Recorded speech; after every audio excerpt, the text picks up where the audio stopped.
ये दुनिया हमें वैसी नहीं दिखती है जैसे कि ये दुनिया है। ये दुनिया वैसी दिखती है जैसे तुम खुद हो। जिसकी नज़र जैसी है उसके लिए ये दुनिया वैसी ही है। इसलिए अगर आप अपनी दुनिया को बदलना चाहते हो तो इसका सिर्फ एक तरीका है, अपनी नज़र को बदलो।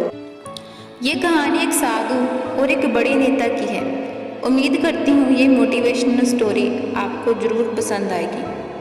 एक बार की बात है, एक बहुत बड़ा नेता एक बार एक छोटे से आश्रम के साधु के पास गया, क्योंकि उसने बहुत सुना था उस साधु के बारे में। एक दिन उसके मन में ये विचार आया कि उसे साधु के पास जाना चाहिए और देखना चाहिए कि लोग क्यों साधु की इतनी तारीफ करते हैं। तो जब वो आश्रम में गया तो वहाँ एक छोटा सा कमरा था जहाँ पर एक तालिम बिछा हुआ था। वहाँ पर कुछ लोग नीचे बैठे हुए थे और साधु जी ठीक उनके सामने बैठे हुए थे। कुछ सवाल जवाब चल रहा था।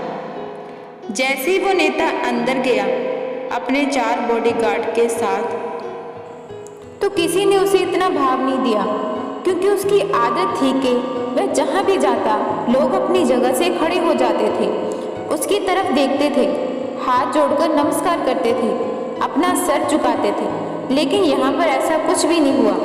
साधु ने उसकी तरफ देखा भी नहीं, क्योंकि वह साधु किसी के सवाल का जवाब दे रहे थे। लेकिन नेता को इस बात पर गुस्सा आ गया। नेता को लगा कि ये उसकी बेइज्जती है। उस नेता ने साधु की बात बीच में ही काटते हुए थोड़ा गुस्से से कहा, मैं आपसे कुछ कहना चाहता हूँ। साधु ने उसकी तरफ देखा और बोले, आप थोड़ी देर रुकें, मैं इनके सवाल का जवाब दे दूँ, उसके बाद मैं आपसे बात करता हूँ। तब तक अगर आप चाहें तो आप बैठ सकते हैं। साधु के इतना कहने के बाद ही नेता का चेहरा गुस्से से लाल हो गया। फिर उसने अपना सारा गुस्सा साधु के ऊपर निकाल दिया।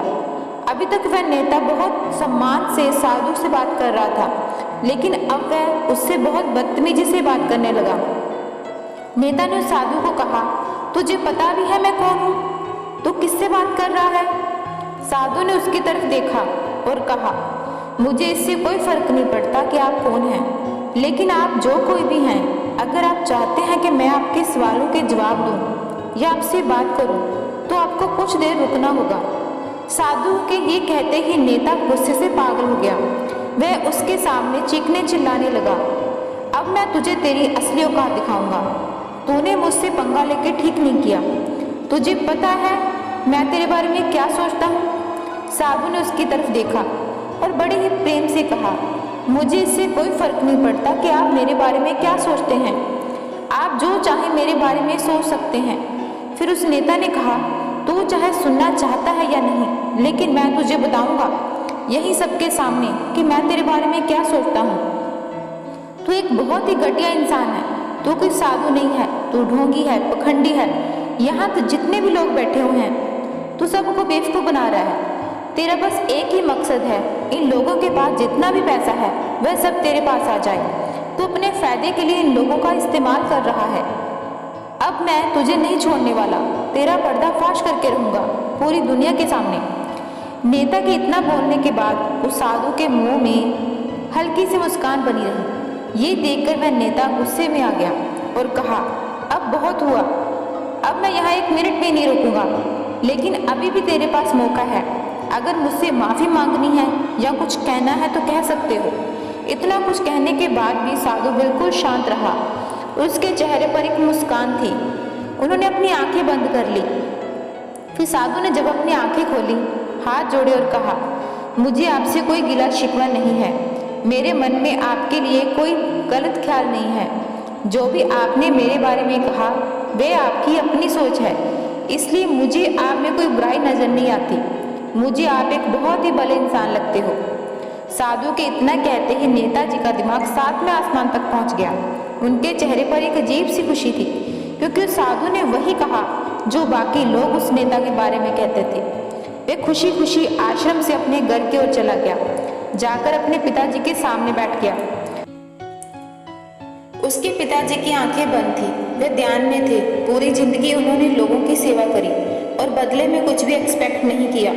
थोड़ी देर बाद उन्होंने जब अपनी आंखें खोली, जब अपने बेटे को अपने साथ बैठे देखा, तो उनके बेटे के चेहरे पर अजीब सी खुशी थी जो आज से पहले उन्होंने कभी नहीं देखी।